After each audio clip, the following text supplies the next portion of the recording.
Prasad is. Hello, welcome everybody to our Pravachana Malika talk number 21. The talk is on Homa performance, a pathway for Sadhana and Siddhi, and we're very happy to invite Sri Ramachandu Sharma Garu. And we'll start the program with the Veda Kusumanjali. And then we have Sangeeta Anjali, and we will continue with the program. Vasan sir, please. Om Shri Gurubhyo Namaha Harihi Om. Om Bhadram Karneve Shunuyama Devaha Bhadram Vashye Makchavir Yajatraha Tirairangai Tuštava Gumsastanovihe Vashema Devahitan Yadayuhu Tastina Indro Vritashravaha Tastina Pusha Vishwavedaha स्वस्ति नस्तार्क्ष्यो अरिष्टनेमिः स्वस्ति no बृहस्पतिर्दधातु ओम शान्ति शान्ति शान्तिः ओम अग्नेनयः सुपथाराये अस्मान् विश्वानि देवा वयुनानि विद्वान् युयोध्यस्मा जुहुराणमेनो भूयिष्ठां ते नमवुक्तिं विधेम ओम शान्ति शान्ति शान्तिः ओम ब्रह्मन् ब्राह्मणो ब्रह्मवर्चसि जायताम् आराष्ट्रे राजन्यः शूर इषव्योऽतिव्याधि महारथो जायताम् दोग्धीधेनुः वोढानड्वान् आशुः पुरन्धिर्योषः जिष्णोरतेष्ठः सभेयो युवा अस्य यजमानस्य वीरो जायताम् निकामे निकामेन पर्जन्यो न वर्षतो फलवत्यो न वोषधयः पच्यन्ताम् योगक्षेमो नः कल्पेताम् ओम शान्ति शान्ति शान्तिः ओम आप्यायन्तो ममाङ्गानि वाक् प्राणश्चक्षुः श्रोत्रमतो बलमिन्द्रियाणि च सर्वाणि सर्वं ब्रह्मोपनिषदम् माहं ब्रह्म निराकुर्याम् मामा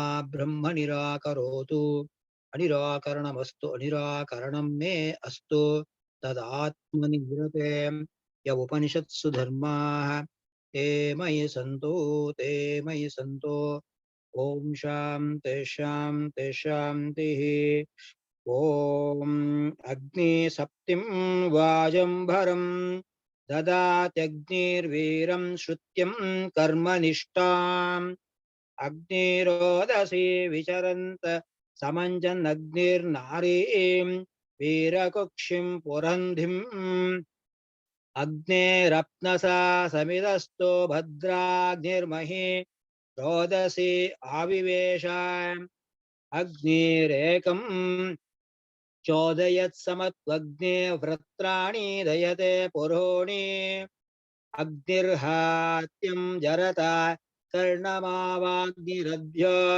निरदहज्जरूथम् अग्निरत्रिं घर्म पुरुष्यदन्तग्निर्प्रमेदं प्रजया सृजत्सम् अग्निर्धा वीरपेशा अग्निर्ऋषिम्य सहस्रासनोति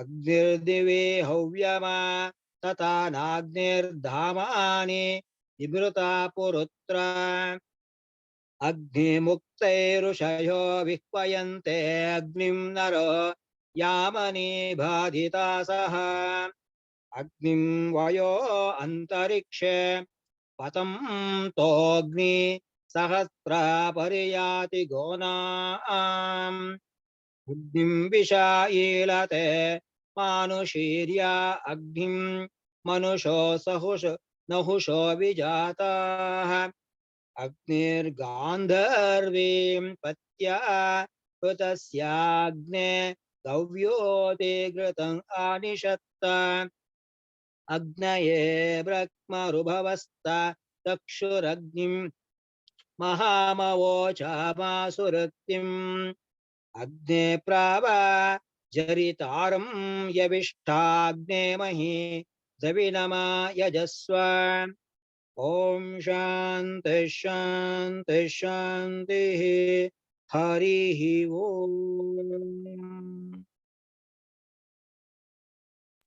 Thank you very much, sir. So I'll play an invocation song now.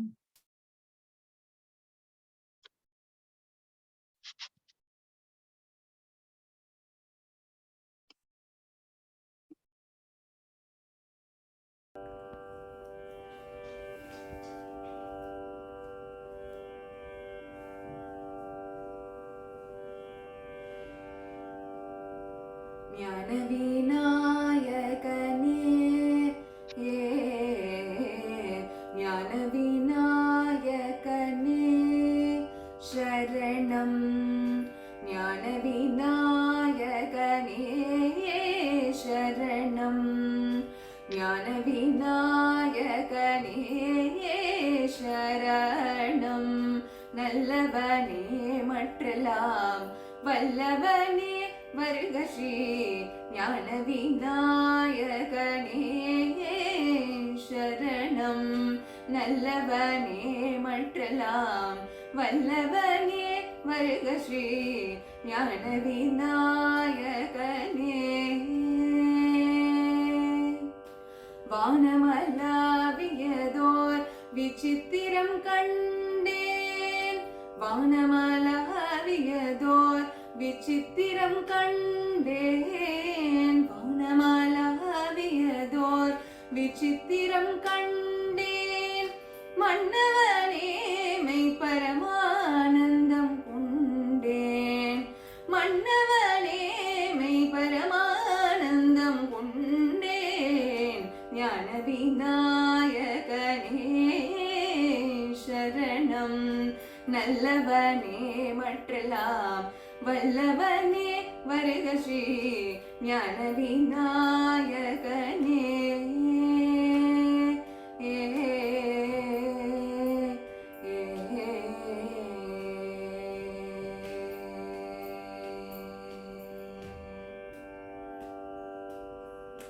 ஓம் எனும் பிரணவ உண்மையுள் பொருளே ஓம் எனும் பிரணவ உண்மையுள் பொருளே ஓதும் கம்பீர நாடே காட்டும் நற்றருளே ஓதும் கம்பீர நாடே காட்டும் நற்றருளே ஓம் எனும் பிரணவ உண்மையுள் பொருளே ஓதும் கம்பீர நாடே காட்டும் நற்றருளே சுவாமி சரவண செந்தமிழ் தனகாருளே சுவாமி சரவண செந்தமிழ் தனகாருளே சுவாமி சரவண செந்தமிழ் தனகாருளே திருசமரசம் எனும் அழகு தங்கும் ஜகமதில் எங்கும் புகழது பொங்கும் பரம ஞான விநாயகனே திருசமரசம் எனும் அழகு தங்கும் ஜகமதில் எங்கும் புகழது பொங்கும் பரம ஞான விநாயகனே சரணம் நல்லவனே மற்றலாம் வல்லவனே வருக ஸ்ரீ ஞான விநாயகனே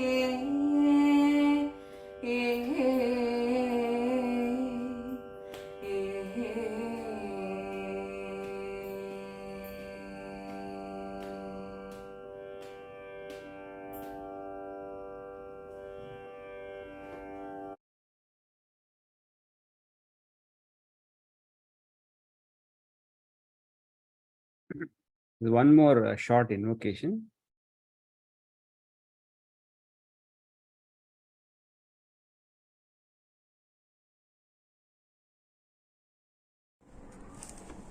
ನಮಸ್ತೆ ಗುರುಜಿ.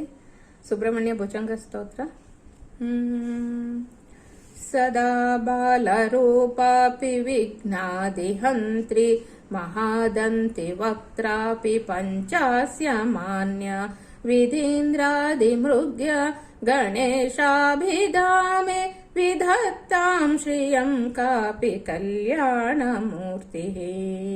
न जानामि शब्दं न जानामि चार्थं न जानामि पद्यं न जानामि गद्यं चिदेका षडास्य हृदि द्योतते मे मुखान्निस्सरन्ते गिरिश्चापि चित्रम् मयूराधिरूढं महावाक्यगूढं मनोहारिदेहं महश्चित्तगेहं महीदेवदेवं महावेदभावं महादेवबालं भजे लोकपालम् यदा सन्निधानं गता मानवा मे भवाम्भोतिपारं गतास्ते तदैव इति व्यञ्जयन् सिन्धुतीरे यास्ते तमीरे पवित्रं पराशक्तिपुत्रम्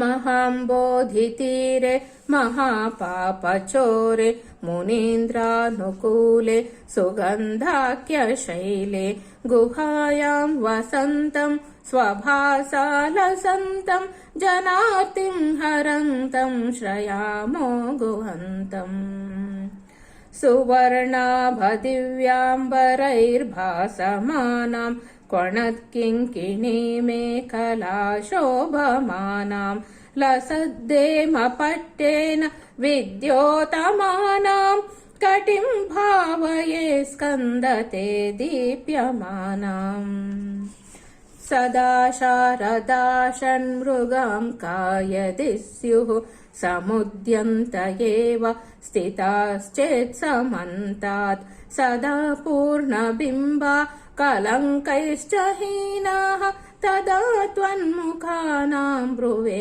स्कन्दसाम्यम् सुताङ्गोद्भवो मेऽसि जीवेति षड्धा जपन्मन्त्रमीशो मुदा जिघ्रते यान् जगद्भारभृद्भ्यो जगन्नाथ तेभ्यः किरीटोज्ज्वलोभ्यो नमो मस्तकेभ्यः।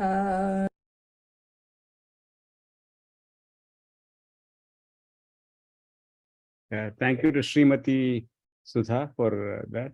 Now, I would like to have my father introduce the topic and the speaker. Thank you. Nana, unmute, please. Sri Gurubhyo Namaha Harihi Om. It's a great awaited occasion today. Today is that Panchami day, a most important of the Chaitra Masam, very significant day, and also a Sunday, Surya Bhagavan. So we have made prayer to the Gnana Ganapati scene and also to Subramanya Swami, who are all very fire-like, firebrand. They are very highly energetic and powerful and all graceful gods. And gods are our friends. If you want to make a friendship with gods, who is the helper? Agni. So Agnihotram or Agnikaryam or Agnichayanam and all that. And simply it is called a Homa. Homa is who? Trying to invite the gods to the venue of your house or sacrifice and then give them food, offerings, oblations, and make them pleased. And they will just bestow blessings and fulfillment of our purposes, and they retire. Therefore, we have to be making friendship with the divine beings also, not only human beings. So in order to make a friendship with the divine beings like Indra, Agni, Varuna, Vayu, Surya, etc., Agni is important. So we first invite Agni, and then Udbudjasvagne, we make a prayer to him. Sir, please wake up. And then you try to fulfill our wants. Ishta purte samsrujetam. So, and ayamcha, plus, plus, plus. So this is what we are doing in Homa.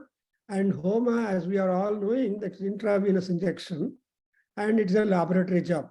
However much theory of learning mantras, then that is one aspect, theory class.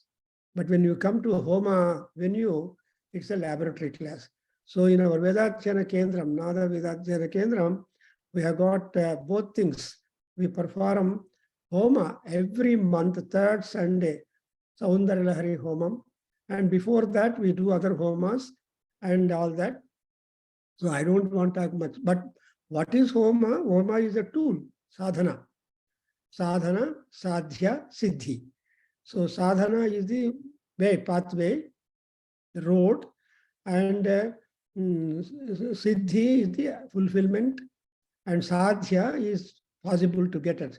So through Homam, anything can be accomplished, whether it is Rakshasas or gods or anybody, everybody would be able to get their wants fulfilled. In fact, you know, there are hundreds of examples how through yajna they became powerful. Yajnena yajnamayajanta devaha tani dharmani prathamanyasan. So yajna is a dharma. And for that dharma involves sadhana, siddhi, sampattu, etc.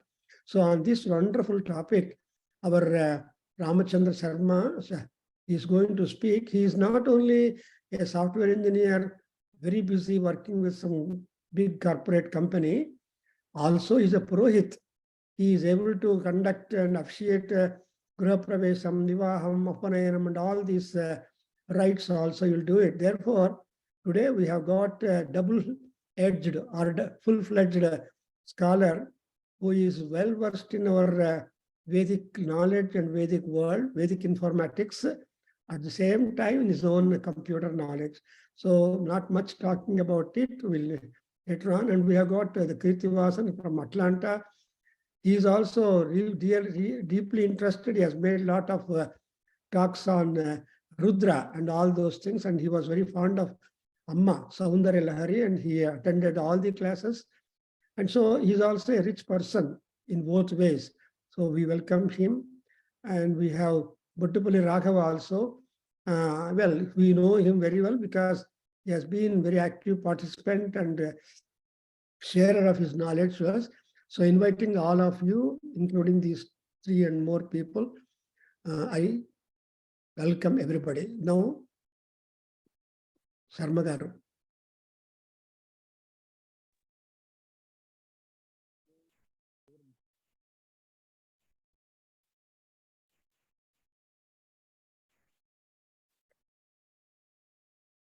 No voice. Sir, he is in mute, I think. Are you able to hear me now? Yeah. Now,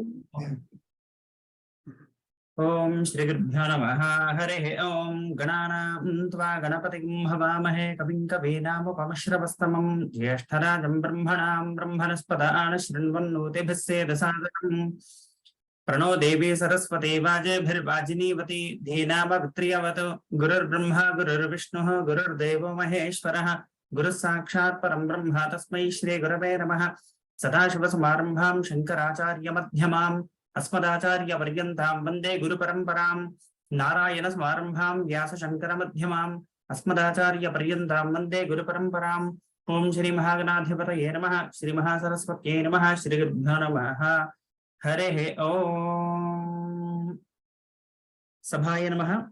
Namaskaram to everyone, and thank you Guru Garu for giving me opportunity to talk about Homa as a pathway of sadhana and then how to get it. So it is a vast topic actually. So, and then I was in the middle of the ocean while trying to get some information from various texts. So, and there was one saying by Guru Garu also, I mean, Brahmasri Samvedan Sharma Garu, while giving the Pravachana of one of the Puranam. So he said that like while giving the Pravachana on Rudra Bhashya also, he said that clearly. Entire Vedam can be talked about Paramatma and then talked about Agni, talked about Surya. So we can derive any mantra with respect to the Agni. So that shows the vastness of the topic actually. And anyway, so today I'll be covering only 2 aspects. One is Agni in terms of by performing in a ritualistic way, which is a Karma Yoga Marga, and then Agni performing in a Dhyana Yoga way, which is a part of like Raja Yoga practices.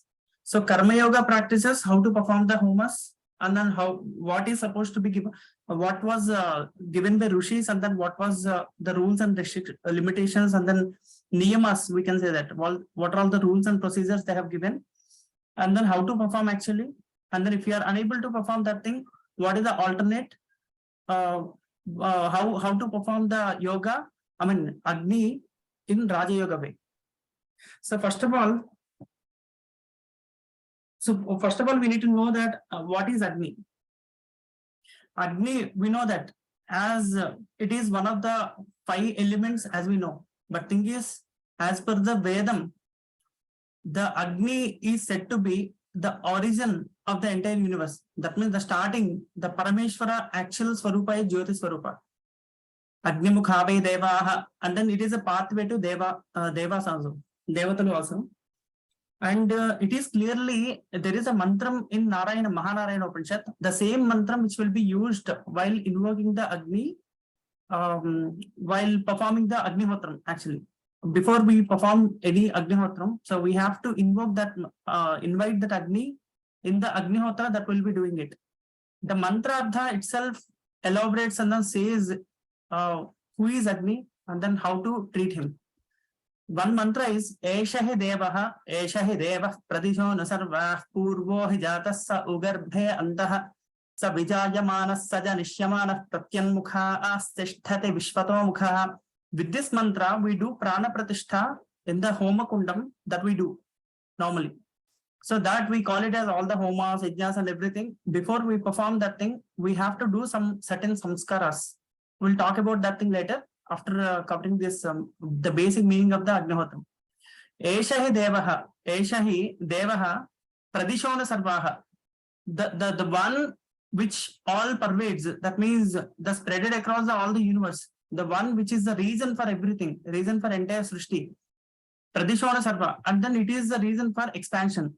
That is what we talk about in Vishwam Vishnuhu. Vishwam Vishnu Vashatkara, Bhota Bhavya Bhavat Prabhu. The first 2 namas talks about that. Vishwam Vishnuhu. Vishnuhu means all pervading, that means expansion. Vishwam means the including everything, that we can consider it as a lingam also, Shivalingam. That everything within the sphere kind of thing, that is called Vishwam. And then in that one, whatever the spread it is there, Vishnu. The Vishwam Vishnu, the Pradishona Sarvaha. The everywhere, like every direction, in every living being, non-living being, everywhere there will be Paramatma. So that is what, that Paramatma, that Shakti, Eshahi Devaha, and then Pradishona Sarva, Purvohi Jataha, then who born before everyone. That means it is the first thing which was born.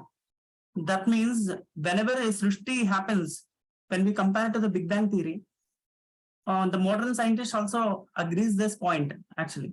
There is a blast all of a sudden with a God particle. The blast continues to expand and then universes have been formed. So what is the reason for the blast? They could not explain. The same way, this is what the blast, and then the blast is nothing but the Agni itself, right? So after the Agni, then Panchabhutas, it will be starting and then it will be expanding.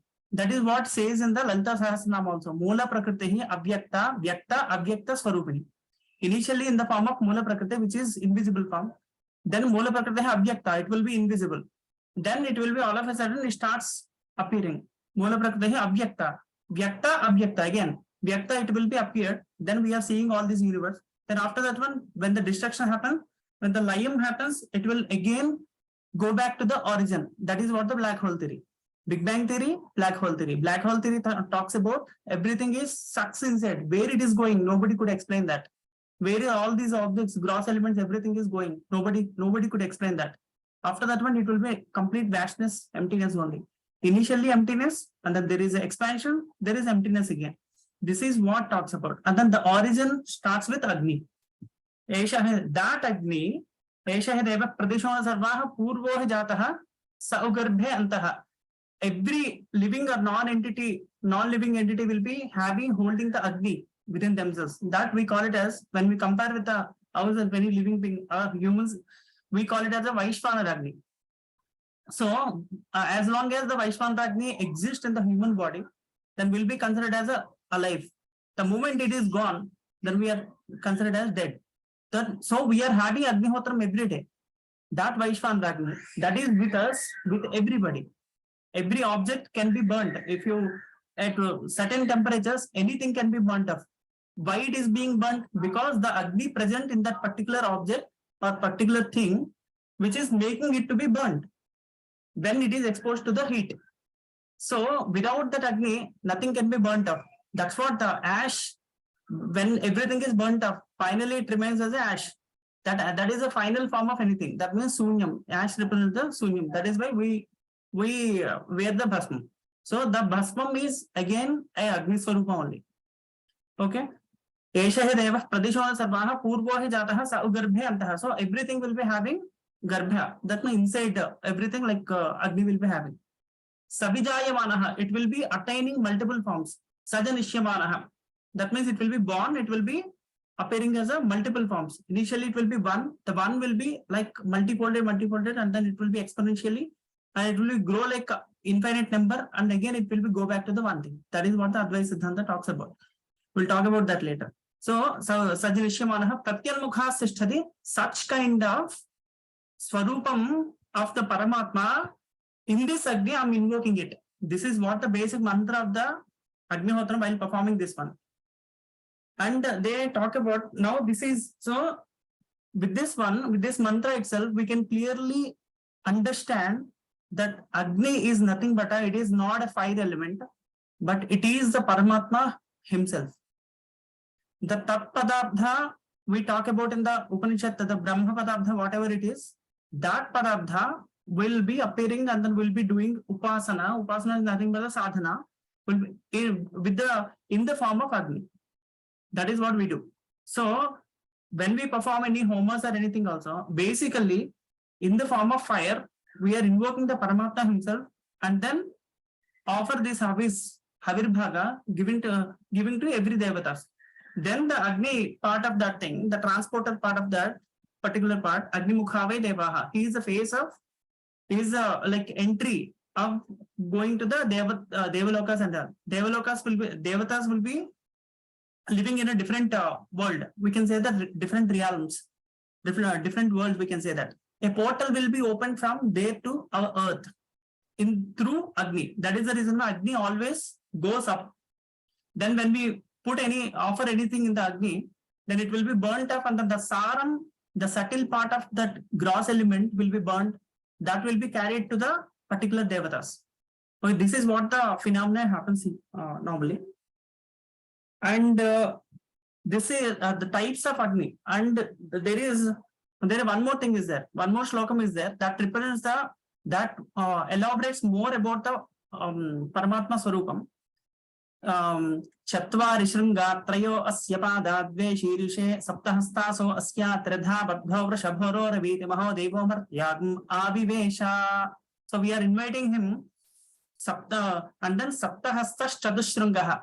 Agni will be having like 7 hands. And Saptahasta Chadushringaha, 4 horns he will be having it. And Saptahasta Chadushringaha Sapta Jifpaha, 7 tongues he will be having it, 7 jiffas. And then Saptajifpa Vishirshakaha, he will be having 2 heads. Tripat Prasanna Vadanaha, he will be having 3 feet. Tripat Prasanna Vadanaha, Sukhasina Shuchasmataha, will be inviting him. Later on, like there will be another thing. So we'll emphasize more on this particular form. It is weird, right? Isn't it? Like it is like a different, I mean, it's a very ferocious form, and it looks like a ferocious, and then it is like a weird form. We can't even imagine with the 2 heads and then 3 legs and then 7 hands, 7 jiffas. But there is a symbolic nature, and then there is a significance about that particular form. So that represents the actual form of the Paramatma in that one. Let's talk about that one. So Chatvari Shringa, the 4 horns indicates the Omkaram. That means Akara, Ukara, Makara, and the Nada. That is a half matra. So all these things, Akara, Ukara, Makara, Nadanta. This one is the complete womb. That is the origin of the Srishti. So that represents the 4 horns. And the 2 heads represents the Prakriti and then Purusha. Prakriti Purusha is not a separable thing. It is inseparable. To indicate that one only, there is in Dvaitam and then Visishtadvaitam, they talk about that it is a separate entity. But this particular shlokam itself clearly indicates that they appear as a two different forms, but thing is, it is eventually the one. So it appears as a one. So that one Prakriti and then Purusha, it appears like that, but actually the body is same. That means like everything is same. We cannot separate each and Prakriti and Purusha separately. And Saptahastaha, Hasta's hands always represents the expansion, the reach. We can say that the Vyapti. So all pervading we talk about. The all pervading is one of the nature of the Paramatma, omniscient, omnipresent, and everywhere. Like the 7 hands represents the 7 directions. That means 7 lokas. And then 7 lokas, Urdhva lokas, 7 lokas, Adhva lokas. So all together, like it represents the 7 hands. That means expansion. That means entire Srishti is 14 lokas only. These 14 lokas again represented by mainly predominantly 7. The symbolic. The 7 side Urdhva, 7 side Adho. So everywhere he will only spread it across. And then Tripat Prasanna Vadanha. The 3 indicates Adhyatmika, Adhidevika, Adhibhoktika, and then Trigunas, Triputis, Trikaranas, and then many things. Everything is with 3 only. Sattva, Rajas, Tamogun. Everything is with 3. That everything will be represented by 3. And there is one more thing. The entire universe and then all this Vijnana is explained in Vedas. That is called Trayi Vidya. We actually have only 3 Vidya. That means Rik, Yajuhu, Samaha. Adhyayana Veda is a consolidation, a combination of all these mantras. And then they have later on separated it. But actually this is called Trayi Vidya. So entire universe information and then entire Srishti, how it will be and then what it will be, everything is explained in Trayi Vidya only. That is the origin for everything. So that represents the padas. That means the base and then the expansion, everything. So that means like in the Agnihotra, although it appears as a Agni, but we are actually doing the Upasana and everything to the Paramatma himself. But in the name of a specific God with a specific mantra. This is what the brief about the introduction about this Agni. Then we'll get into the types of Agni in the interest of time, right? So types of Agni, we call it as mainly Vaishvana Agni. The Vaishvana Agni is with every human being. That is with us. That is the reason why while having any food, we tell this slokam. This is what explained in Gita. Aham Vaishvanro Bhutva Praninam Deham Ashritaha Pranapana Samayiktam Padamyanam Tatravidham. That means whatever the food I am taking, so it will be divided evenly, and then with the Pancha Pranas, it should be divided evenly, and then it should be spreaded across the body, and then it should give me proper strength. That strength who will be giving? The Agni which is present in the Jatharam. Jathasthanam will be having the Agni, and the same Agni will be having it Anahata Chakra. If you closely observe the anatomy of the body also, there is a esophagus, one thing is there, which is the entry point for the Jatharam. That esophagus, that is a kind of valve. You know, the food pipe till here it will be having it. That is the Hridayasthanam. Actually, in there somewhere, there will be called as sinus node. So if anybody has, anyone gets heart attack, right? So for that one, to produce the electrical impulses, they will be using the sinus node, pacemaker, something device, they will be using it.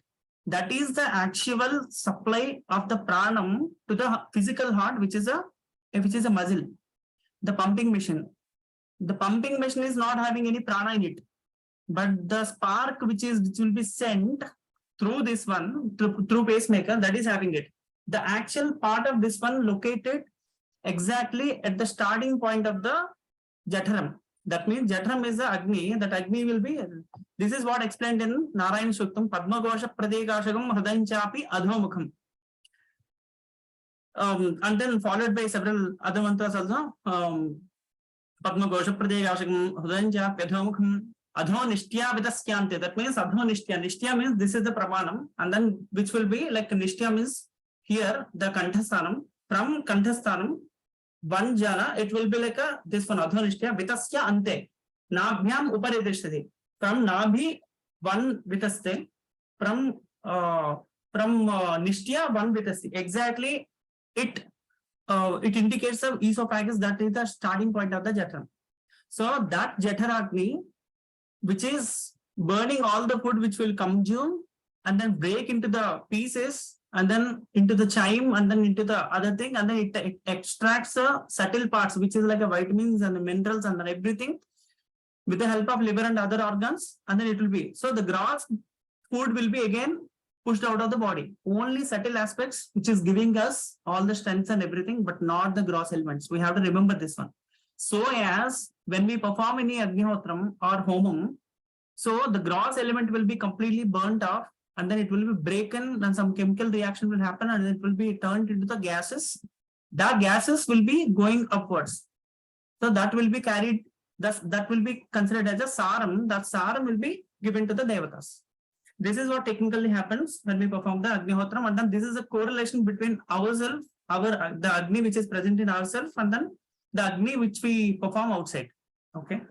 And then there is mainly, we call it as a Tretagni something, that is advanced topic actually. So I need some more time to research on that one. But thing is, will normally people who perform the Nityagnihotram, ideal way of doing the Nityagnihotram is in a Vedic way, that is called the Upasanagni. During the Vivaham for the Dvijas, so they'll be making a pledge that Yavat Jivam Hoshyami, that is called a Salipakam, an event will be conducted. So after the Talambrala and everything. So during the Salipakam, he says that he make a promise to the Agnihotra that I'll perform the Agnihotra during the morning time and the evening time, which is the Sandhya Samam. That is exactly sunrise and then sunset times. So you remember these timings. Again, we'll talk about the same thing in the Rajayoga meditation also. Performing the Agnihotram during the sunrise and the sunset time. So we have to perform this Agnihotram every day, morning and then evening time, which is called the Upasana Agni, and then give Ahuti to two devatas, which is Agni and then Surya. Morning it is Surya and then evening it is Agni. Because the morning, the Parameshvara appears in the form of Surya.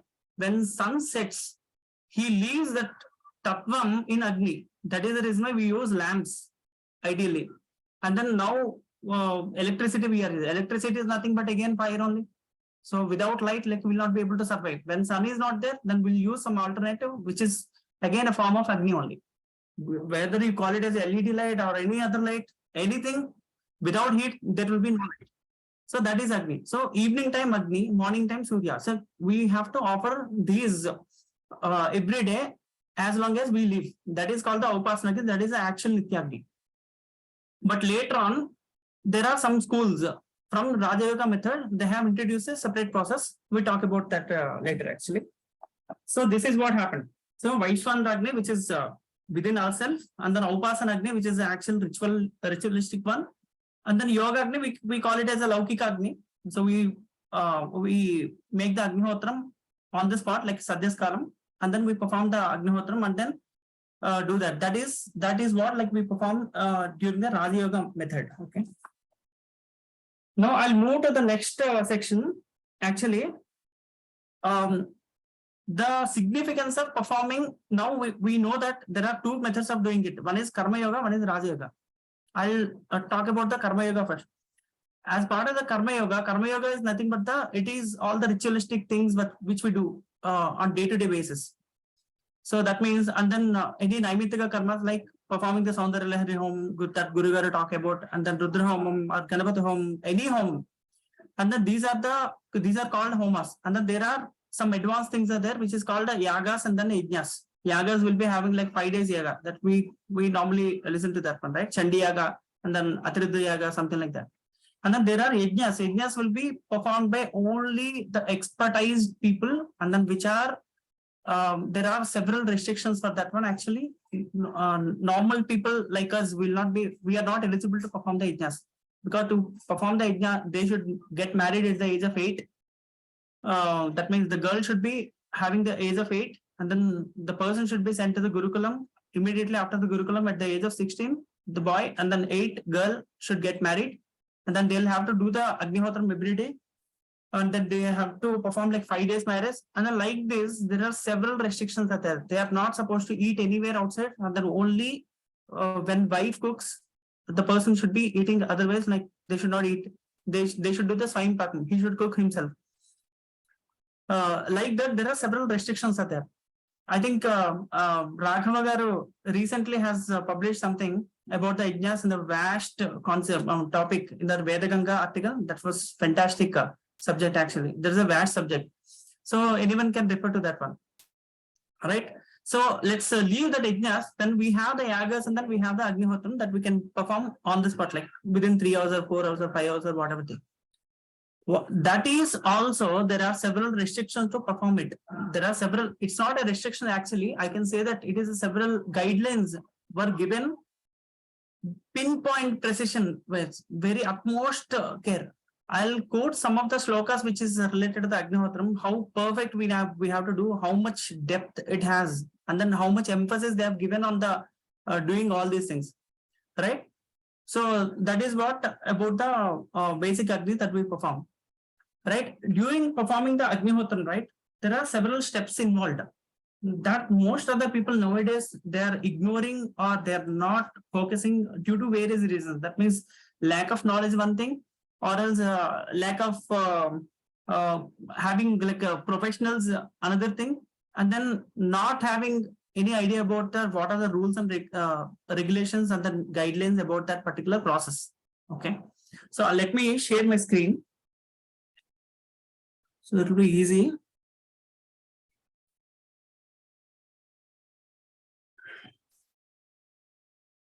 Where is that? Yes. It will be easy to explain having this one. Please let me know if you are able to see my screen. Okay. I hope like you are able to see my screen, right? Yes. Yeah. Can you please enlarge it?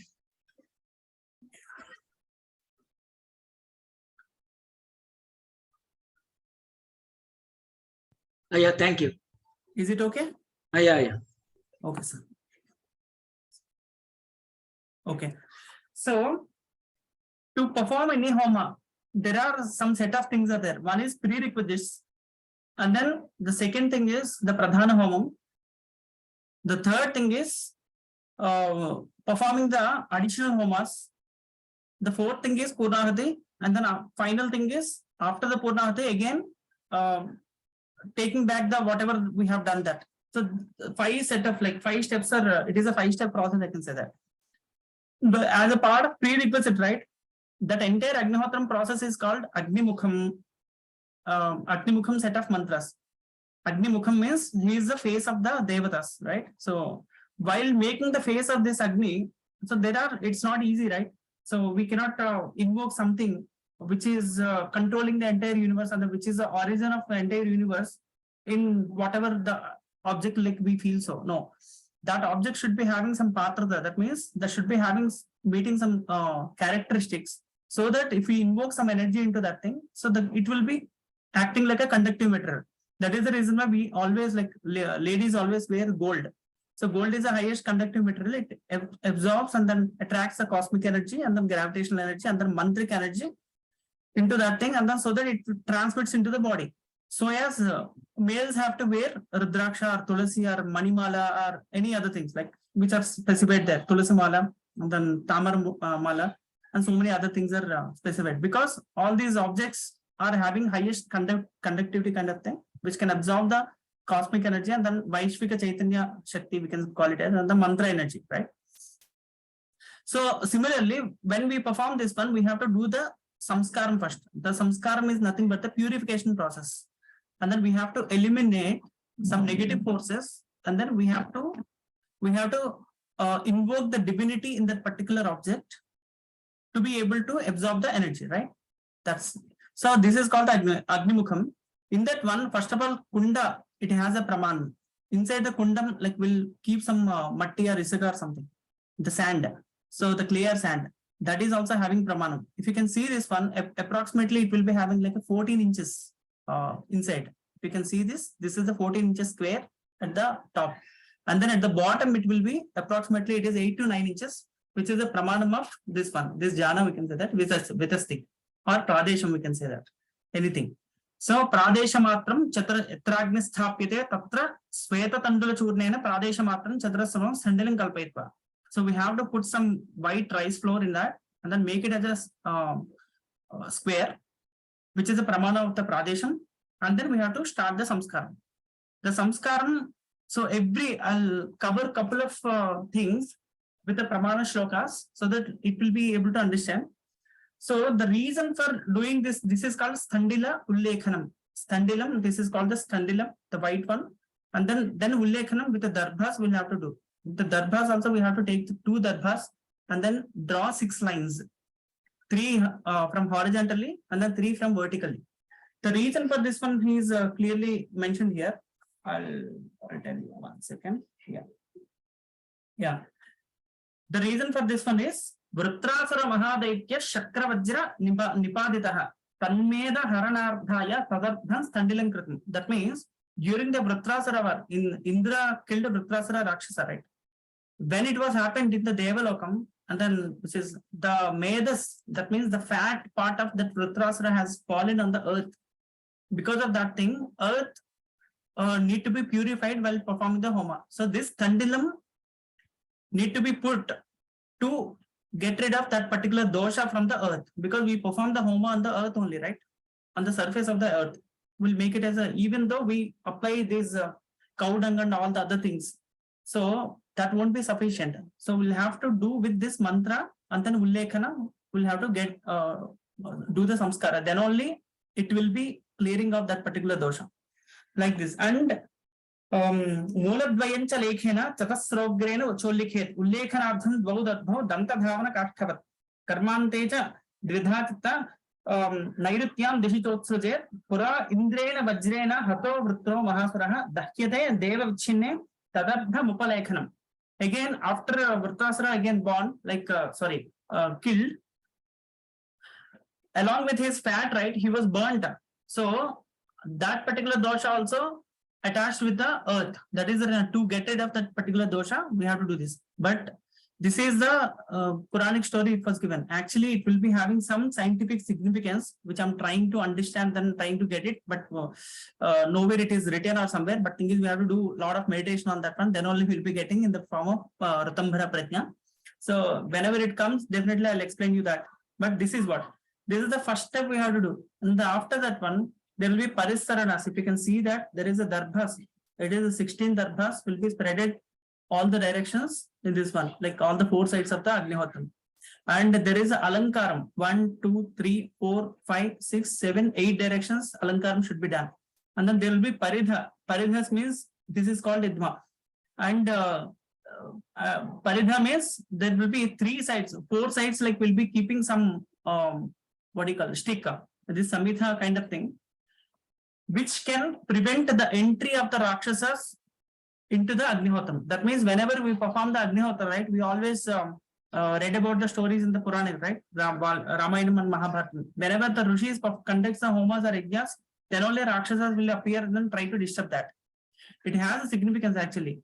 Performing the Homa is nothing but as a Sattvic activity. It is a Sattva Guna, which is a Devata. Devata is nothing but Sattva Guna, which is mentioned clearly, and then who are Devatas, who are Rakshasas, mentioned clearly in the 16th chapter of the Bhagavad Gita, which is Daivasura Sampat Vibhaga Yoga. The Kshama, the Shantam, all these kind of characteristics, right? Satyam, Ahimsa, Asyam, Kshama, Tapas, all these characteristics are Daivika Gunas. Whereas the Krodham, the shouting on other people, like hurting other people, all these kind of qualities, Kama, Krodha, Moha, Lobha, Mada, Matsarya, and the jealousy, all these characteristics are related to the Rakshasas. And the Nidra and procrastination, postponement of this thing, Alasatvam, and everywhere no energy to perform anything. Always like they'll be feeling tired kind of thing. All these characteristics belong to Rakshasas, represents the Rakshasas. So when we perform the Homas or anything, that time so many Rakshasas will try to disturb us in the form of distractions. What kind of distractions it will be? It will be originating from our mind only. We'll be sitting there physically.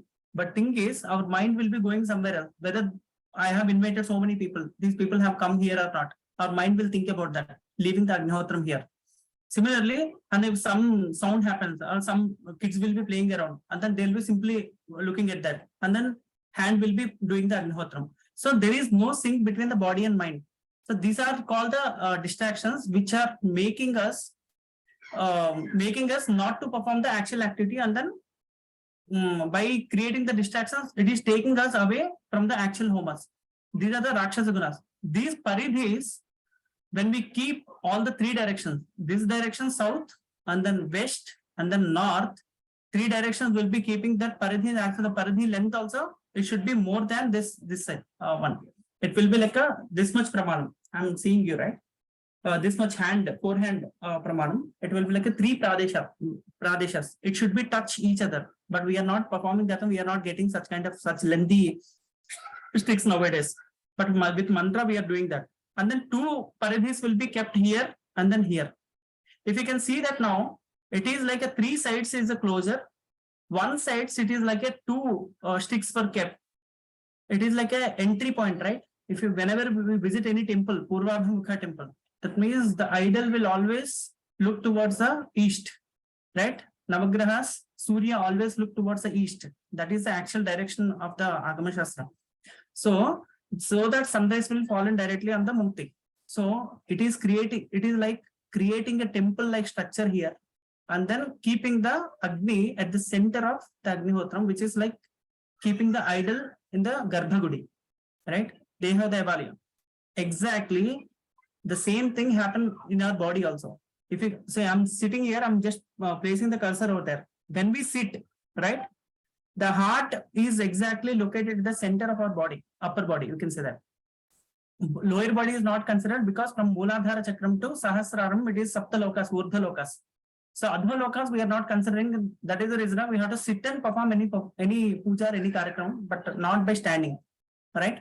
So now if we can see that anatomy of the body, irrespective of anybody, always the heart is located at the center. That is where the Agni located. That is where the Jiva is located, right? In the form of Paramahatma, Tasya Madhya Mahanagdir Vishwachar Vasudogha Sogra Bhagve Bhajan Tishthanahara Vajarah Kavihi Tirya Gordhamadhaskaye Rashmaya Saskyahantatasam Tavidas Pandehamapatanavskaha. There exactly it will be located. Sabram Hasasi Vasahar Sen, the Sokshar Paramasparat. It was mentioned in the Narayana Suttam. That is what the Agni's location, that is what the Paramatma location always resides at the center of that. So this center will be invoking the Eshahi Deva with that mantra will be invoking the Agni. So now Paridhi is over, Parisarana is over. Parisarana is also like there will be 16 darbhas will be there. The Parisarana is also having some significance, like from external there will be main asuras, and then there will be additional Bhuta, Preta, Pijas, Shakni, Dakni, so many other distractions and all. So to avoid those ones, like we'll be keeping this darbhas. And also there is another reason also there. Darbhas are the main, one of the best material to prevent any radiation, which is causing from many other things, right? So radiation always exists in the earth, but things will not be able to identify it, notify it, right? Because it is not affecting us, but if the radiation levels are increased, so our body starts reacting to that thing, and then we'll be getting some diseases, which has happened in the Hiroshima and Nagasaki case, right? So now all the people are having some genetic issues because of the radiation exposure. Similarly, but we never know what kind of radiations are exist around us. That is the reason why while performing this Homa should never get distracted with that kind affected with that kind of radiation. That is the reason why we'll be keeping the darbha. Actually, these darbhas also should touch each other on the 4 sides, right? I performed the same way like when I performed the Homa at Guru Garu's place actually. So this is what the Parisarnas are done, Paridhas are done, and the Agnihotram setup is done. We invoke the Agni. Then after the invoking Agni, whatever the items that we use in the Agni, right, we cannot simply put directly into the fire as per the Vedic Agnihotram, because they have clearly mentioned that what kind of material should be used, and then what is the pramanam, how much length it should be. So everything should be having a samskaram. How many darbhas should be used to perform the samskaram and all these things. This is the 16, 4 into 16, 64 darbhas will be used. Here, this is called a patras. That means whatever the patras will be using, that means to get the ghee patra, one thing, ajya patra. Here it is a srukka. Darbim we call it as. This is itara darbim or survam, which is used to get the ghee from the ghee patra and then put it into the srukka. This is what the actual thing. And then these two are prokshanim praniti. Prokshana patra, purna patra, one thing. This is purna patra, this is prokshana patra. This is purna patra, prokshana patra. And then this is idmam. Idmam will be having 20 sticks. And then out of which 5 sticks will be used for the paridhis, which I explained already. And then 15 will be used as the samidhas. That means when we perform the homam, right, ideally we are supposed to use, there is clearly what kind of wood should be used for Agni. It was clearly mentioned that. One second. It should be either plaksha or let me. Yeah. Yeah. Shami palasha nyagrodha plaksha vaikantakastadha palasha devadarushcha khadiraha chedi yajnikaha. That means we cannot use whatever the wood we come across to perform the homa. It should be the devata vriksha, which is like a shami. We know that, right? So jami vriksham we call it as. Palasha means forest fire tree, like moduga we call it as. And then yagrodha, that means vata vriksham, which is called a banyan tree. Plaksha, it is another variety of the banyan tree only. And then people tree, ashwatham, that is ravi. And then devadaru means pine tree. And then khadira means chandra we call it as. So we see a lot of trees in Bengaluru location, actually khadira. And then like this, there are certain devata vrikshas mentioned. Why devata vriksha should be used? Again, every item that we use, what rishis have done is, during the meditation, they have identified the characteristics and then specifications of each and everything. And then whichever things are having highest conductivity thing, and then highest medicinal values or highest impact creation, those items have been used as part of Agnihotra. So that is the reason we have to get it. But thing is, at the time like performing the homa, we'll not be able to do get those many kind of things. That is the reason to raise the Agnihotram. Although we put whatever the wood pieces, look at this, there are several wood pieces have been put there. These are not part of the people tree or devata vrikshas. These are normal wood tree. So this we call it as a indhanam. Indhanam is to keep the Agni alive. And then to perform the homa, we have to use the samit, which should be having the pramana of this jana, right? So this level of in-depth will be there. And these patras, right? After the patras, whatever the items will be keeping in the Agni, that should also be purified. That is called the Agni Samskaram.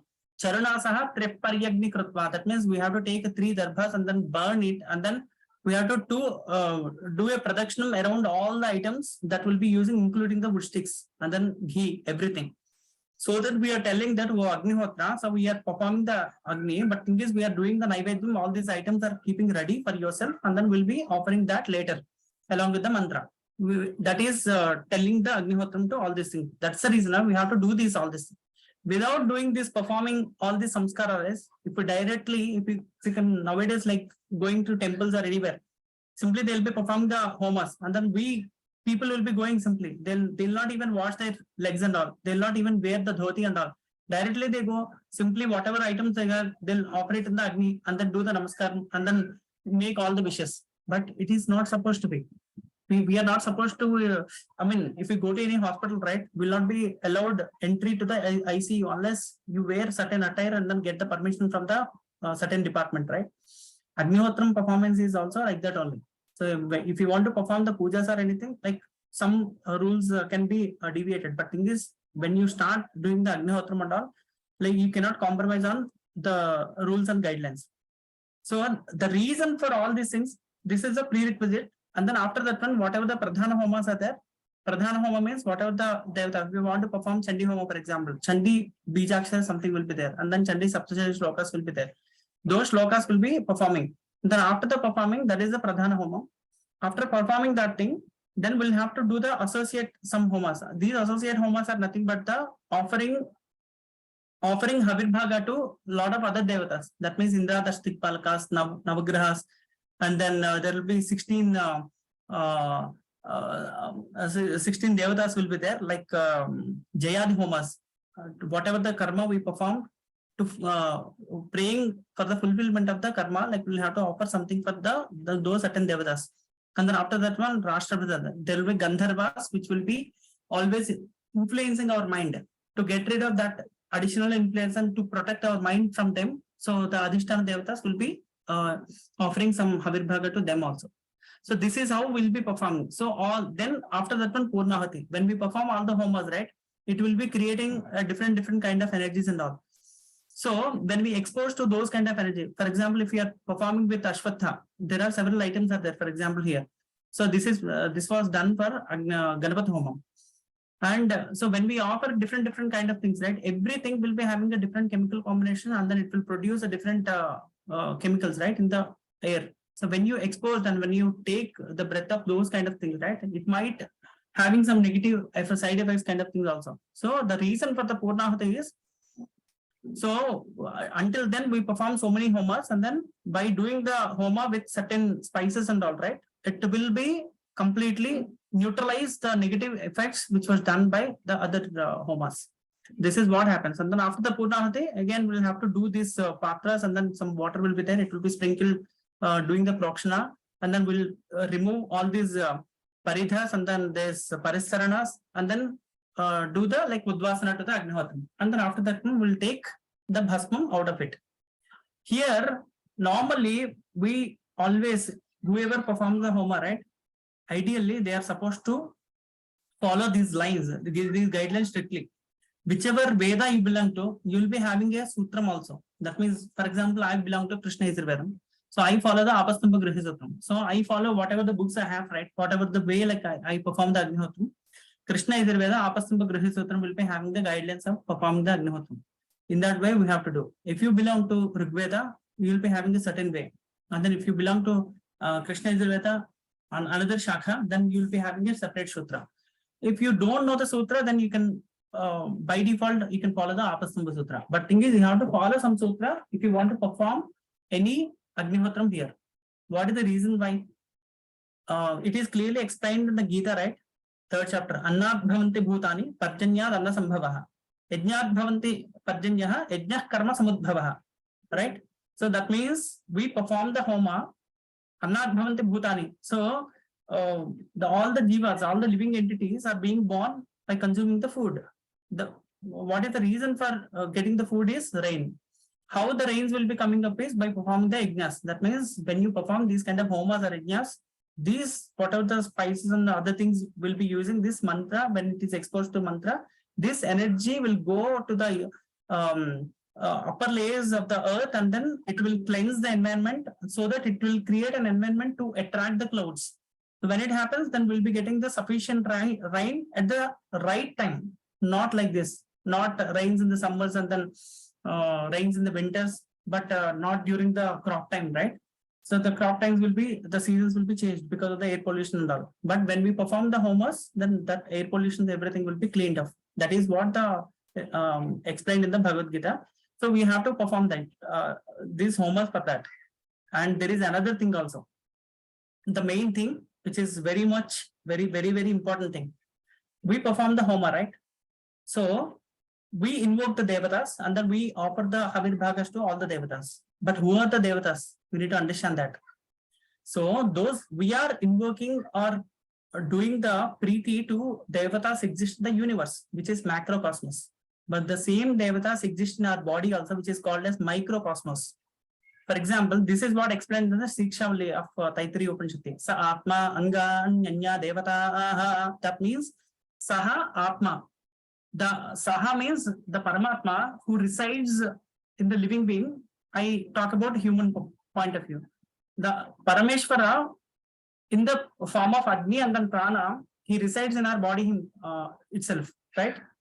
But when we have Prana alone, without having the body parts, can it be moved? No, right? That is called the Shivam. We have the Shivam. He is alive, but thing is, he is not able to move his body or anything. So we call him as a brain dead because his organs are not functioning. His brain is not functioning. So how the prana can be manifested? That is what explained in the next mantra itself. Sa Atma Anga Anyanya Devataha. That means Anga Ani Anya Devataha. all the body parts resembles the devatas. That means the prana which is given by the Paramatma will be manifested through devatas. That is the reason why we require a certain amount of energy for each and every body part. Let's suppose Indro Mebale Shritaha, that means Balam represents the hands represent the Balam. Who is the Adhisthana Devata for hands is Indra.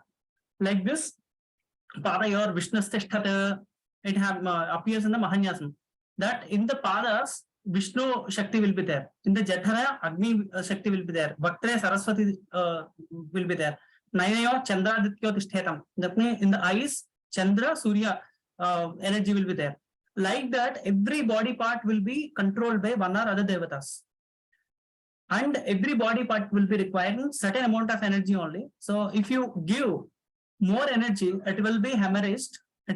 If you give less energy, it will be paralyzed, right? So the body will require only certain amount of energy with very plus or minus very little variance. But who is controlling it?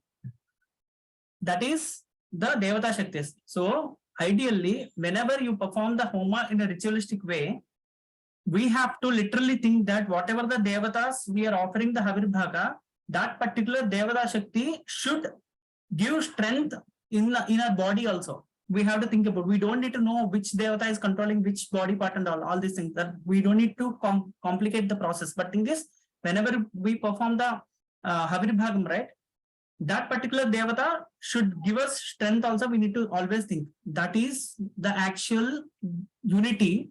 We call it as a Agni Yogam, right? Whenever you perform the Homa, we have to, our aim should be, objective should be Agni Yogam. That means we have to unite ourselves with the Agni present there. We have to unite our Vaishvant Agni with the Laukik Agni that we perform through the Homa Kundam. This is what the main objective of performing this one. So now, coming to this one, in the interest of time, we have only another 10-15 minutes. So we'll compare the same process with the, but while to perform this Vedic Agni, right, we can call it as Vedic, it is a Vedic ritual, right? So to perform this Vedic ritual in a Vedic way, we must follow all these guidelines without any fail. Nowadays, the reason for taking, for me to take this particular topic is, right, so I've been hearing like so many people are coming up in the YouTube and then saying that everybody can perform Homa, and then whichever way we simply keep that Homa Kunda and then you put some cow dung cakes and then have some ghee, have some summits, and then you perform the Homa and then you just chant the Swaha and then all the mantras without having any other meeting the other eligibility criteria and all, and then perform the Homa. But thing is, we are not supposed to do that. If we are supposed to do that, why the rishis have given these many guidelines and then these many restrictions? If you can, you'll be completely wondered, like 80 to 100 pages of rules and guidelines have been given only for the Agnihotra. You can imagine the vastness of that. If the process is that simple to performing the Vaidika ritual, why they have given that much depth of too many guidelines and all? So then we cannot violate the whatever rishis have said. We should never ever to listen to such kind of people, because whatever anybody says, right, we should always ask for the pramana, tasma shastram pramanante. That's what Gita Charya says, right? So whatever, to perform any ritual, definitely we'll have to follow the proper shastra and pramana, then only we'll have to get into that. Otherwise, rather than getting the positive results, we'll be getting some negative impacts also, which nobody would be able to eradicate it later. Then what is the solution for all others who have not learned this process, and then how, what is the other way, alternate way for that they can do that? That is what the process mentioned in the Raja Yoga Marga. That means every day you can use Agni in any form, like in a lamp, that means oil lamp, or else you can put a cow dung fire in a clay pot or something like that, or a copper one, copper Agnihotra, something like that, small thing will be available. You can just light it up. Don't chant any mantra outside, right? Whatever the Agnihotra mentioned, right? Agnihotra is a form of like a Parameshwara himself. We have to think about that. And then you have to slowly unite yourself with the Agni present there. That means whatever the Agni which is coming there, right? So you have to think that the same Agni which is residing in your body. So you have to slowly unite it. And then you have to do pranayama by sitting in front of the Agni. what happens to that? Because you are not chanting mantras, so no apaswaras will be there. So it will not give any negative impacts. First thing. Second thing, you are not performing any rituals, or you are not invoking any gods or anything, right? Through mantras, right? So it will not cause any issues. So that is one thing. And the second thing is, because you are using the divine material like cow dung cakes and then some other summits and all, right, while performing the Laukika Agni. So the energy which creates, right, the aura which creates from that Agni, right, that will cleanse your aura. Slowly over the time, right, if you perform 40 days continuously by doing the Nadi Shuddhi Pranayama, you light a fire and then take a bath and light a fire and sit in front of that and do Nadi Shuddhi Pranayama for 21 times in front of the Agni. And then do chant whatever the mantra which was given to you by gurus, or else if you don't know any mantra, you just chant Gayatri if you are eligible. Or else if you are not eligible, that means you can chant the Puranic Gayatri also, like Sarva Chaitanya Rupantam Madhyam Vidyanta Dhimahi Buddhim Yana Prachodayat. This is the slokam that can be chanted by anybody and then everyone without Upanayam also. They can be chanted like this. Or else you can just chant Shivaya Namaha, Suryaya Namaha without using the Omkaram. Like this, so many namas will be there. You just take any one of the nama and then imagine the physical form of that particular Adhishtan Devata, and then imagine that Devata sitting in the Agni and then do meditation. So within 40 days, you'll be able to notice the changes. So this is what the people are supposed to do. When anybody wants to perform the Homa in a Vedic way, they'll have to learn all these things and then do it properly. Otherwise, they can just simply make a fire. That means, and then imagine that Agni is sitting there and then do meditation. Just sit there and then chant Lalita Sahasranam, Vishnu Sahasranam, Rudram, or anything in the presence of Agni, so that cleanses your aura. This is what we have to do. Okay. And finally, I want to cover a couple of things also. Yeah. I want to show you something. So the reason, the main thing, see, if you perform the Vedic Agni, it is like a 40 days process, because we have to collect the wood pieces ourselves, and the wood pieces also having a lot of restrictions. That means you should not be having any branches, you should not be having any resins. So if it is a Palasha Samada, that means forest fire flower. So that should be dried for 15 days. If it is Ashwatha, it should be dried for 7 days. If it is a Audumbara, which is called a Medi, right, that should be dried for 5 days, like that. So there are several restrictions are there. What we have done this experiment at our apartment, and then on various locations also in 2018-19 during that time. Look at this. Before the Agnihotram, after performing the Homa also, even though you are using the small particles like til and all these things, it should not be thrown across around that. So it should be, that cleanness should be maintained. Okay. You can see very light number of particles are here. It should be performed that clean. And then even if you can see this Rangoli also, it was not disturbed, right? Except this place, because we keep the Ajyapatra here. And then the outcome is we perform the Ganesh Homa, which is the Mahaganapati mantra. Mahaganapati mantra Swarupa is this is.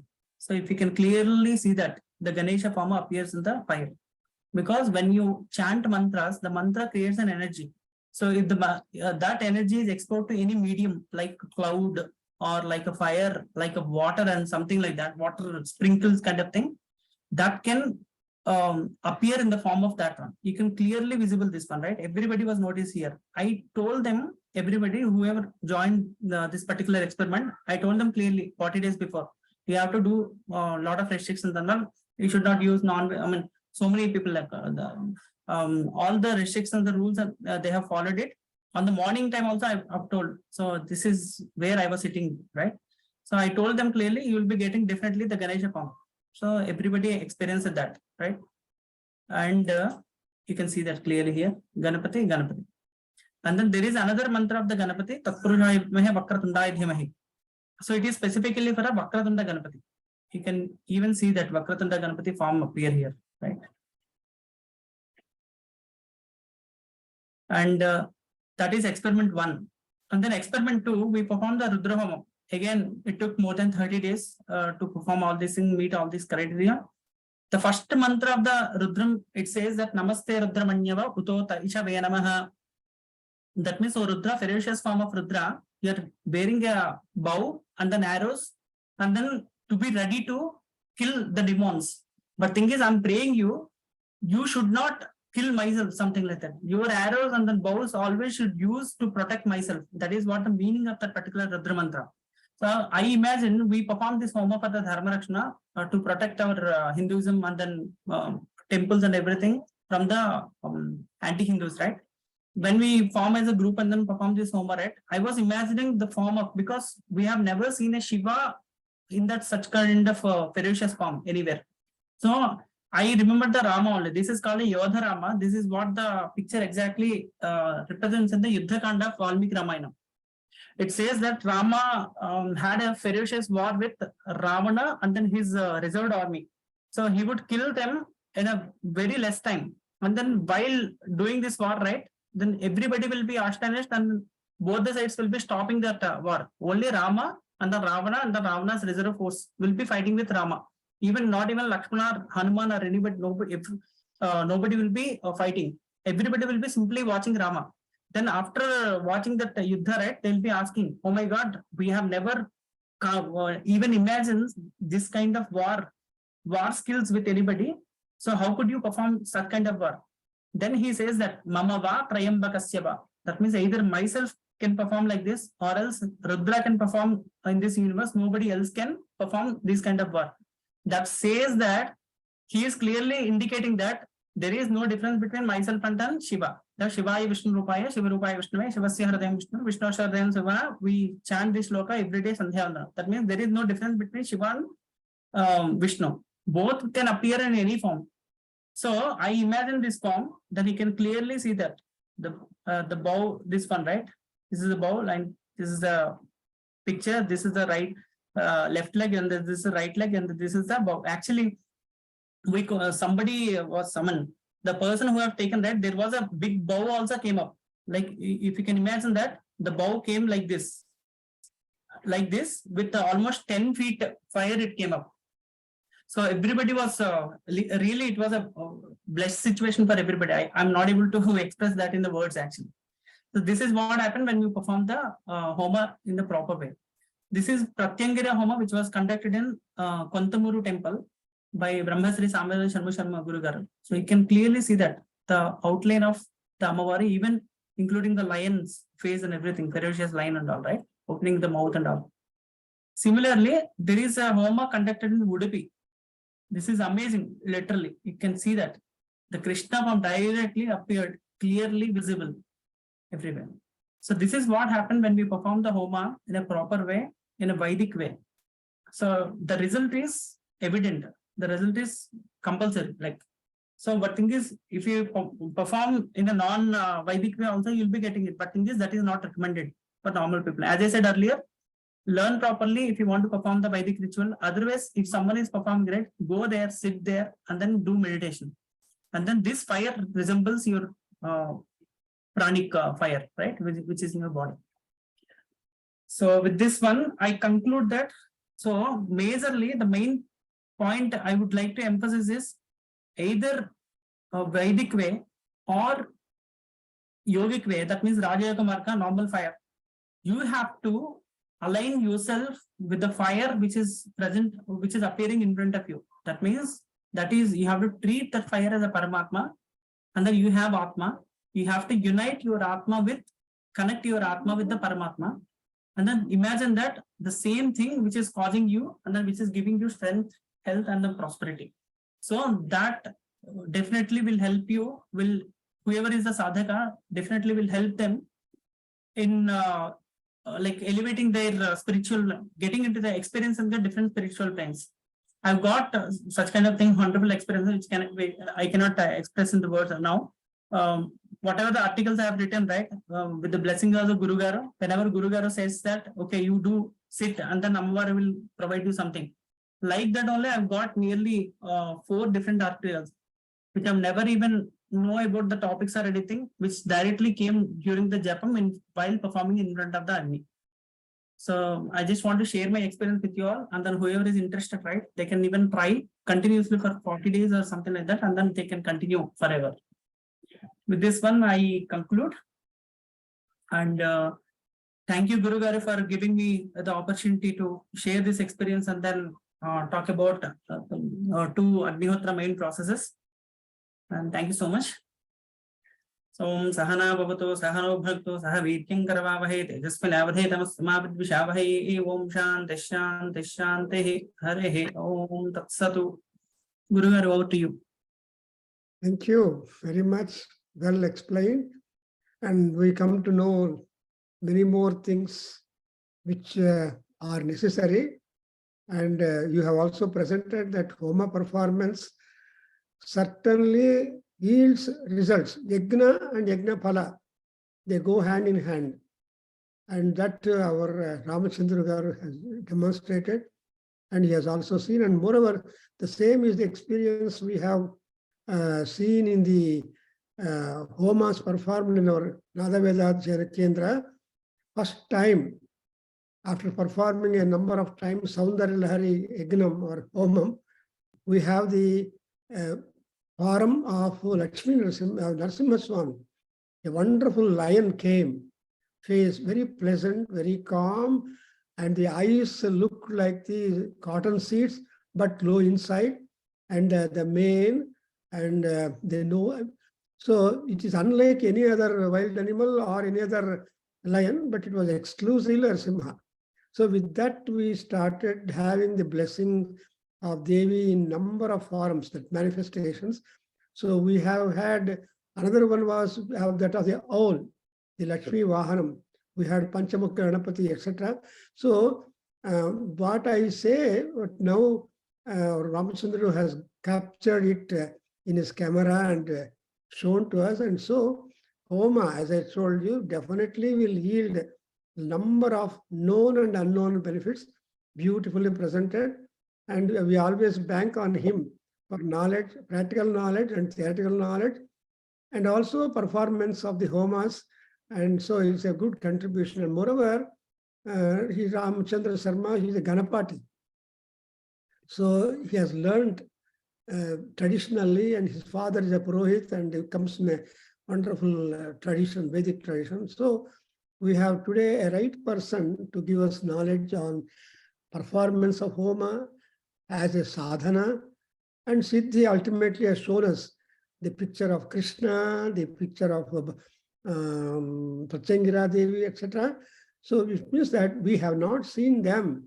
We cannot see them. We don't want to see them. But still they make themselves manifest, saying that they are all truthful persons, so that what time and material and spent on them through the sadhana like Homa performance, definitely they show out themselves that we are living. You can befriend me. I will do something for you. And this has been our experience. And so today, I think wonderful time. And we have Raghava and Vasan, so these all people are there to tell. So now I ask Raghava, Buddhapalli Raghava, he is a microbiologist, a good scientist like our Ramachandru, but you are bringing that science into our Veda, or Veda into science. So they are complementary and going hand in hand. Then only this will be fascinating and attracting the attention of all sorts of people. Just now I have got a beautiful comment from Neeraj Arora Garu. He's a neurologist in Missouri, Columbia University, a seasoned neurologist. He has attended the whole talk and he was just very happy. Lot of information. Like that, many are there who have. That is, it is pleasing the scientist and also a theorist and a Vedist. So thank you very much. Now, Raghava Garu. Sri Ramachandru, very beautiful lecture, and I really enjoyed several of the things that we do not know. He really explained it very well with the practical knowledge what he has and what he has acquired from his forefathers, his father and his forefathers and others. Of course, his learning too. So it was a wonderful flow of thought of Agni and Homa. And as I said, it is not that easy to speak just in 1 hour time on the Homa. It's a process, like 3 or 4 lectures. It has to go like that. Then only the real outcome would be very useful for the beneficiaries like me and others. So as he rightly pointed out,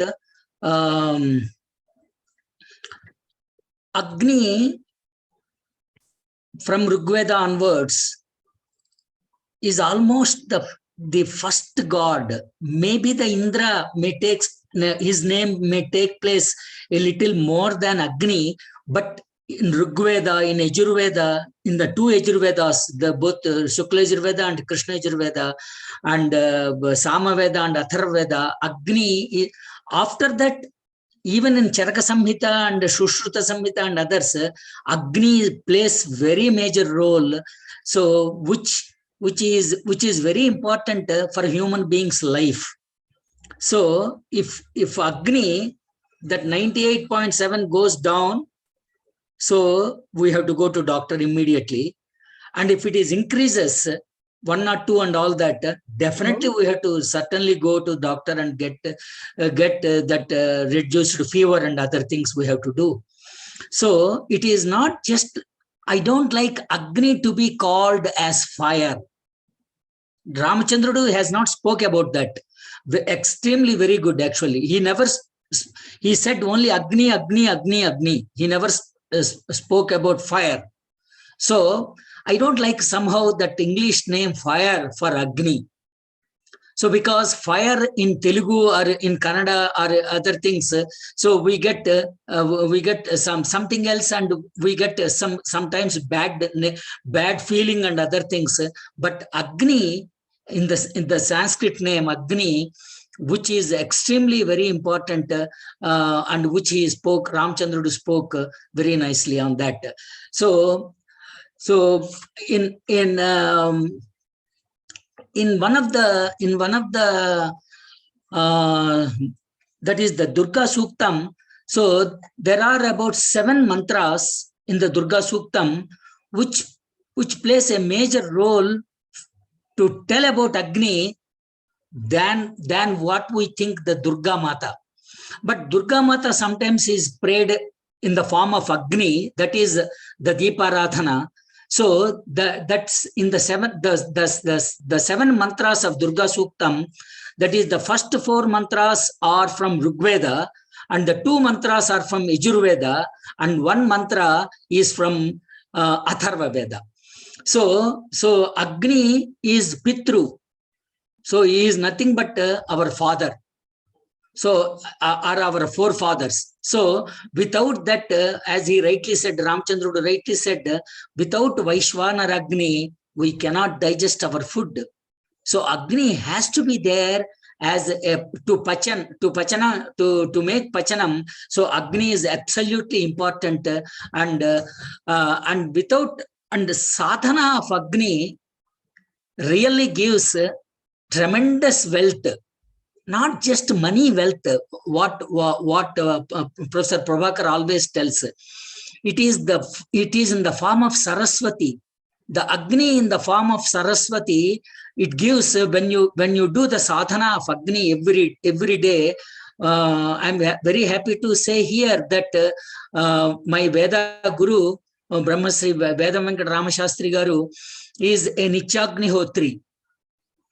So Garhapatyagni will always be there in his home, and which has been following for traditions, and that Agni is being prayed every day, and Samhita will be given on every day, each day morning, and like that. So there's several forms of Agni, and that's why it says. So he said Audumbara, Ashwatha, Palaksha, all these things he said. So Saptate Agne Samidha Sapta Jihva Saptarshaya Saptadhama Priyani Saptahotra Saptadhatva Yajanti Saptayo Nira Prunasva Gritena. So all 7 of Agni is that 7 forms of Agni. seven forms of seven mantras. He likes it, and of course it is also called Saptarsaya Saptadhama Priyani, means Rishi. Sapta Rishi will come, as Professor Prabhakar always tells, and also Sapta places of Agni is there. So and Sapta Samhita, he likes it, and that includes the Pushkara Parna also. That is the Kaluvapu. So Kaluvapu Kadalu. So like this, on the Sapta, so the Agni mantras are absolutely important, and Yajurveda is the form for that, because of, as rightly pointed out by Ramachandrudu, is that the Adhyaya's Veda is Yajurveda, because Agni, without Agni, there is no Yajnam or Homam or whatever it is. So Agni plays the major role in our life, as well as in getting us wealth and prosperity and other things. Agni is the major one. I thank you very much for giving me the opportunity, and I thank Ramachandrudu for his wonderful talk, and absolutely tremendous knowledge that he has shown in his presentation, with some slides and other things. And I thank Ramachandrudu on this behalf. Thank you very much. On Nada Veda Adhyayana Kendra. Thank you so much, Raghav Garu. It was all your blessings and then Guru Garu's blessings. That's it. Whenever Guru Garu pushes something, definitely some topic will be coming up, and then I'll be getting a chance to prepare that. Now also, like, I was not able to prepare anything, but thing is, before starting that one, I just bow down to his lotus feet. That's it. It's all because of him only. I'm just Nimitta Matra. That's it. It is your trust. And so, Namaskaram, Prabhakar Garu. Yeah.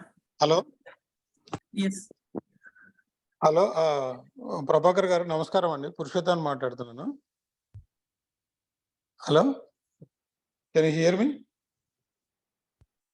Yes, we can.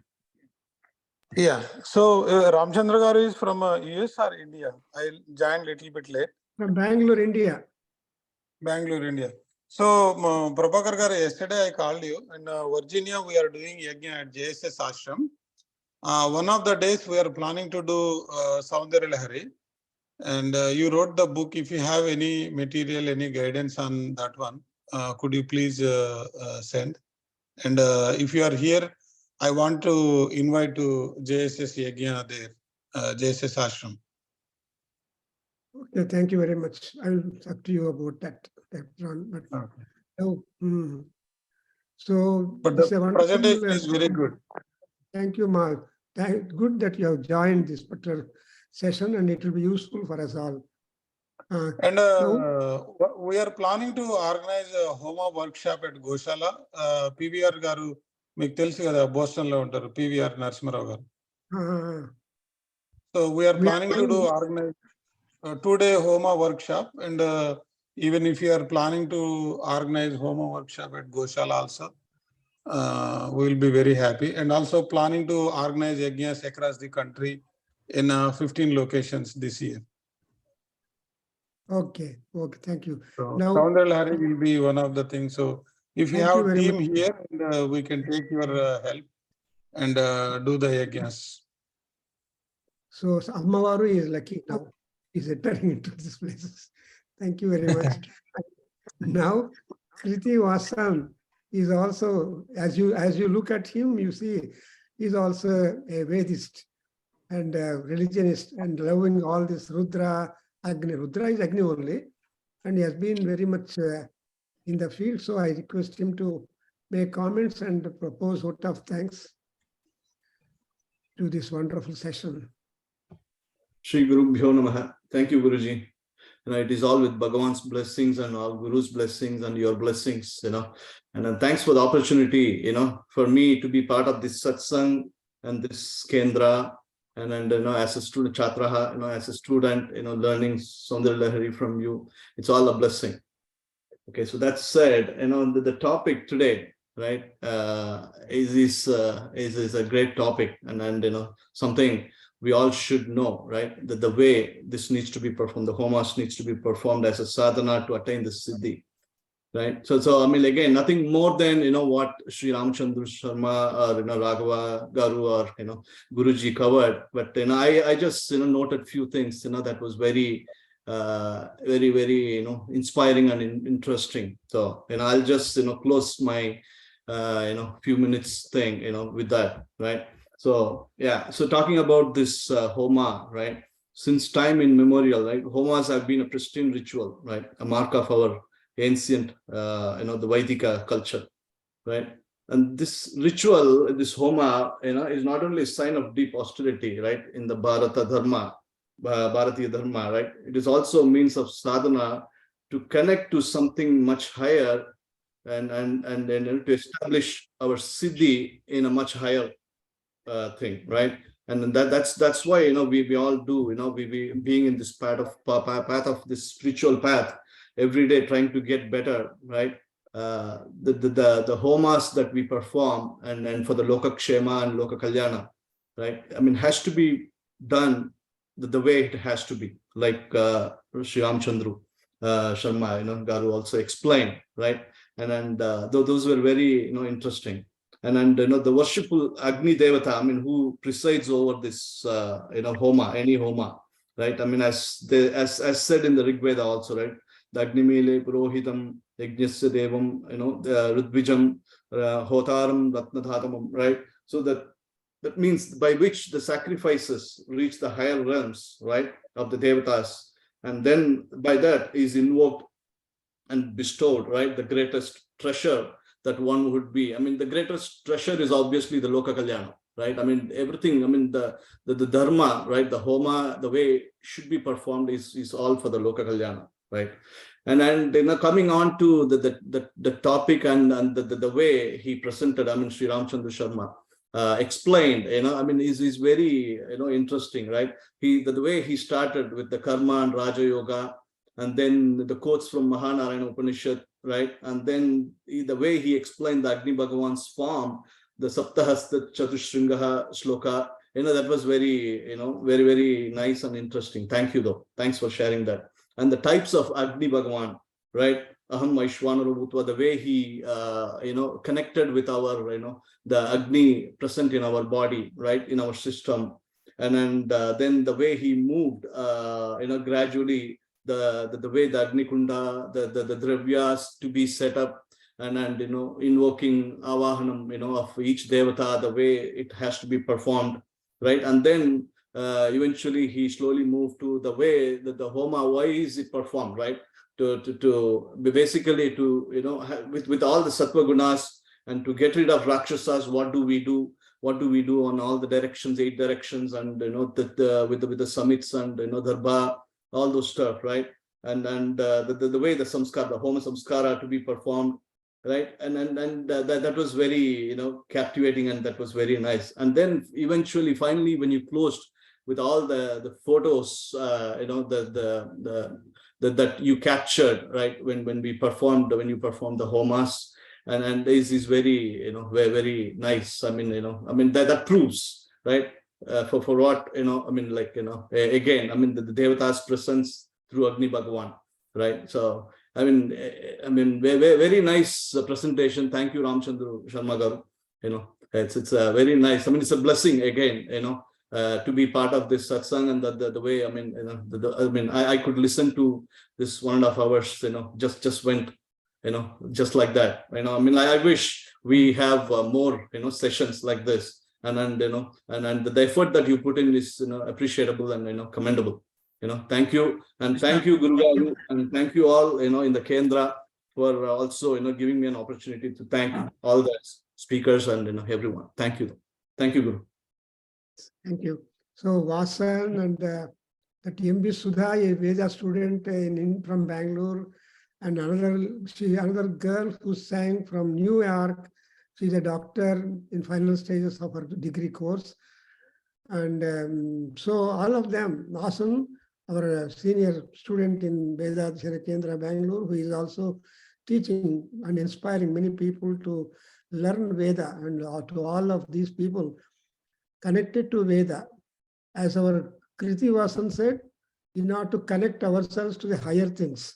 Because friendship is most important. Beside anything, if you are friendly, you are always getting benefits.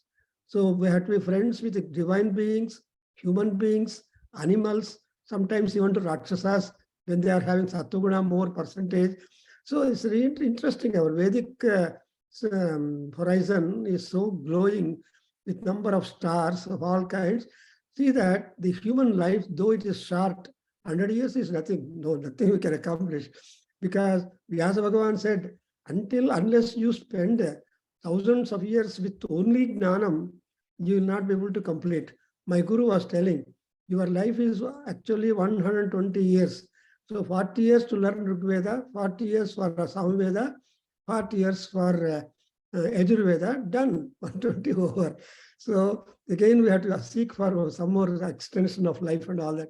So this is the treasure of knowledge bequeathed by our Vedic rishis, practical and theoretical, and by number of them, because thousands and thousands of rishis have been so sharing their knowledge and making us feel that human birth is really noble when you can have a lot of knowledge amassed as and how available, as and how possible.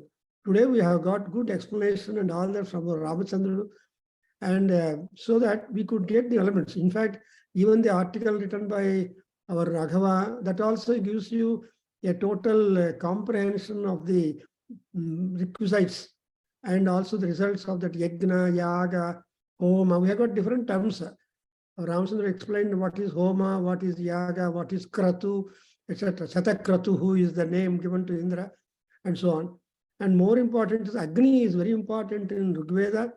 Agni importance, then comes Indra. These are the two gods who are important in the Rigveda. Then in the Yajurveda, Prajapati is important. In Samveda, Pavamana Soma is important. In Atharveda, everybody is important. But the stature of these gods get changed. Therefore, our Vedic mythology, our knowledge about the gods is variable. What stature that Indra had in Rigveda, he doesn't have in Atharveda, as we could see that.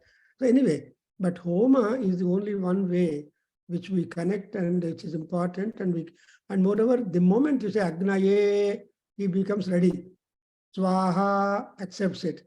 Agnaya idam namama, he accepts and takes it out. So this is how we have been given the process of making the gods, making the gods to own and take and accept, and then that's why ultimately, as in Aruna Prashna, I say, we have got Sarva Ahuti Huta Bhaveyuhu. What is the goal of all our performance of Homa is every Ahuti, not giving smoke, should turn into ashes, Bhasmantam. So when it is Bhasmantam, it's a chemical reaction, as our Venkataraman Shastri Garu said. So very beautiful time we have had. Very much thankful to each and everyone. We wish more and more talks from this great scholar, practical, Ramachandrudu and all people should flow on. It's a parampara, Nada Veda Sarit. So we'll have it next month. Again, we are having interesting talks. And the third, next month, we are going to have talk on fasting, because this Homa and fasting go together.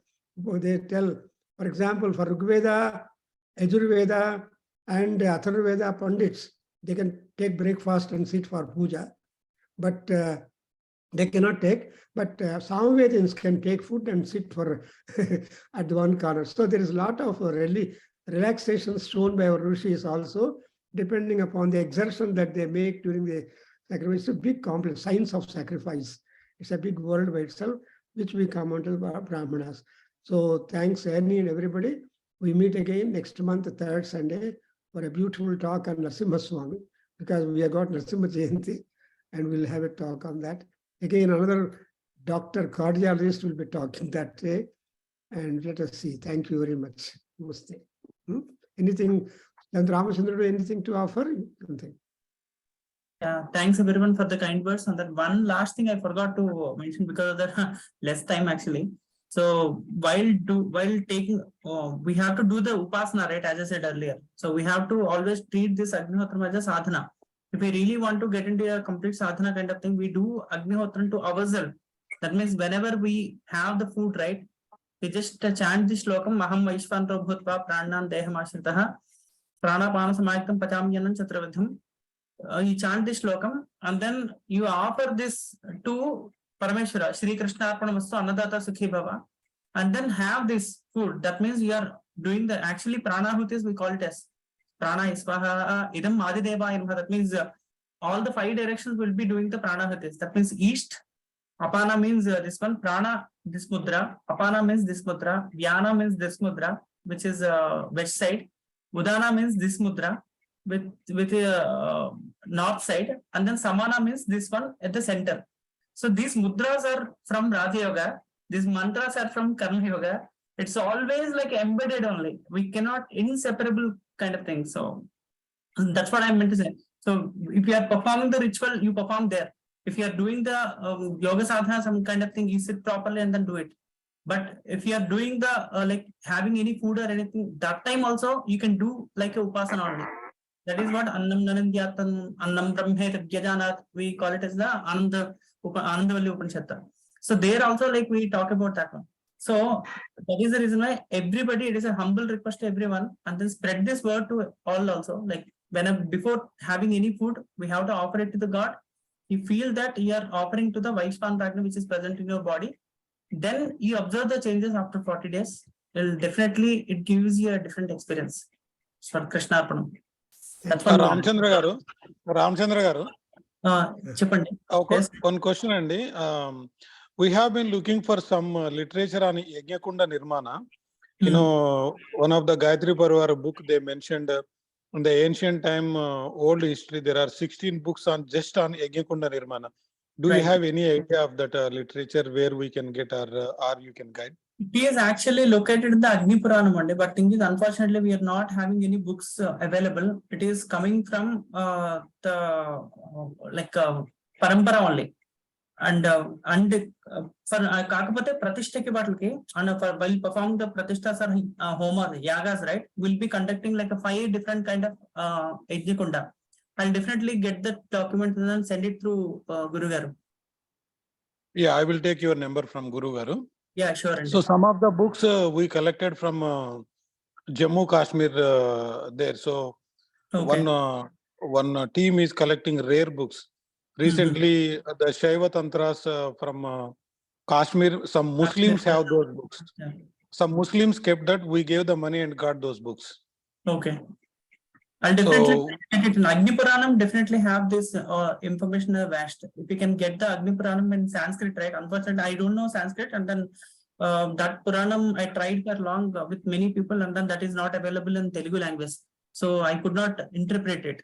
I downloaded that PDF version from the archive.org, but thing is, it was quite comprehensive. Like I was not able to interpret that. So you can get it through Agni Puranam. There, different Vedis, construction, everything was mentioned there. So there is an article on Agni Puranam written by Dr. Radha, MAS college professor, and that is printed in our Veda Ganga. If I should find out the volume, about 20 pages she wrote about Agni Puranam and many details about it. You have to search for that particular volume where she has written an article on Agni Puranam. Probably she must have touched all these things. Let us know. Thank you very much. We shall go to that. Thank you. And we have a nice session. Thank you, everyone. Krishna Arpanam. Krishna Arpanam. We'll meet again sometime. For all of you, let Agni Deva bless and let us all have. And moreover, we are having on the new year, Chaitra Masam, beginning year. So we begin with Agni and talk on Agni and Agni blessings. Thank you very much to everybody who ever participated. We meet again. Thank you. Thank you.